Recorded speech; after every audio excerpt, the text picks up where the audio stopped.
دوست نہیں رکھتا۔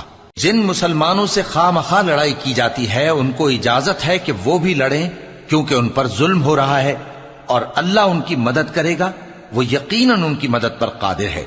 یہ وہ لوگ ہیں کہ اپنے گھروں سے ناحق نکال دیے گئے، انہوں نے کچھ قصور نہیں کیا، ہاں یہ کہتے ہیں کہ ہمارا پروردگار اللہ ہے۔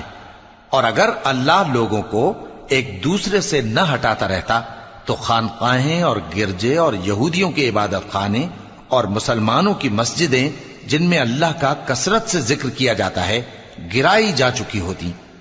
اور جو شخص اللہ کی مدد کرتا ہے اللہ اس کی ضرور مدد کرتا ہے، بے شک اللہ توانا ہے، غالب ہے۔ یہ وہ لوگ ہیں کہ اگر ہم ان کو ملک میں حکومت دے دیں تو نماز قائم کریں اور زکوٰۃ ادا کریں اور نیک کام کرنے کا حکم دیں اور برے کاموں سے منع کریں، اور سب کاموں کا انجام اللہ ہی کے اختیار میں ہے۔